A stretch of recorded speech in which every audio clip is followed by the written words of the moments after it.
7h passées de 45 minutes, l'un des moments tant attendus de votre matinale. Et je pèse mes mots n'est autre que le billet d'humeur de notre ami Thibaut Vidal. Rebonjour Thibaut. Rebonjour Jamel. Et on va parler débat national et surtout jeux vidéo. Et oui, le grand débat national qui se passe en France, c'est bien gros tournant hier dans ce débat.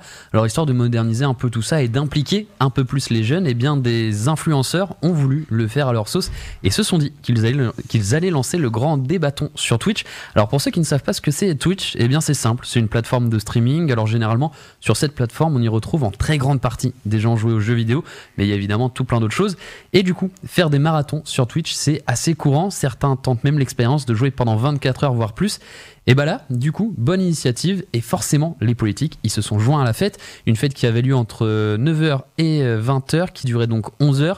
Alors on a eu du Premier ministre, du ministre de la Culture, du ministre de la Transition écologique et solidaire. En gros, une dizaine de représentants de l'État se sont présentés sur la plateforme de jeu. Et du coup, au programme, pas de Fortnite, Apex ou Call of Duty. Dommage pour certains qui auraient probablement bien voulu voir un 1 contre 1 Gotaga Emmanuel Macron en bullfight. Non, à la place, on a eu du jeu 1D. 5 jeux 1D ont été essayés sur la journée. Et c'était beaucoup des jeux de gestion, logique, vu qu'on parle politique. Fallait bien rester dans la thématique du grand débat.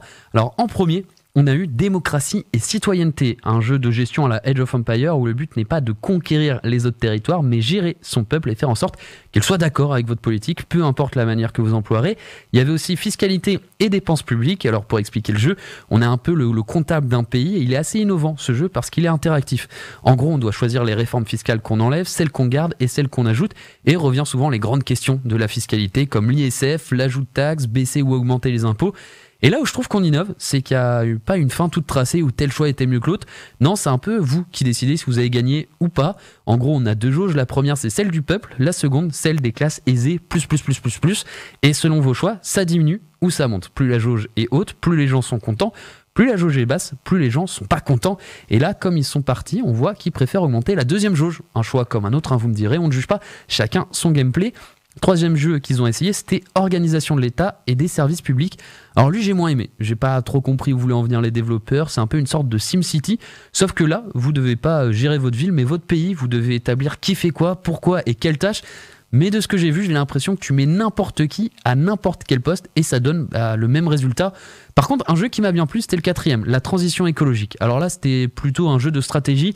On est un ministre et il faut que vous mettiez en place des réformes sans vous faire surprendre par les méchants de la bande des lobbies. Dans l'idée, ça ressemble à une sorte d'escape game où vous ne devez pas vous faire attraper, faire des détours pour pas qu'on vous interpelle et apporter votre réforme à l'Assemblée.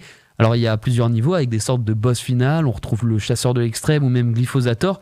Par contre, petit X, si le gameplay est sympa, le graphisme super réaliste, le jeu a l'air quand même super dur. Ils y ont joué un petit moment et ils ont tout simplement pas réussi à passer le niveau 4, un peu comme dans la vraie vie, vous me direz, preuve qu'il est plutôt bien fait.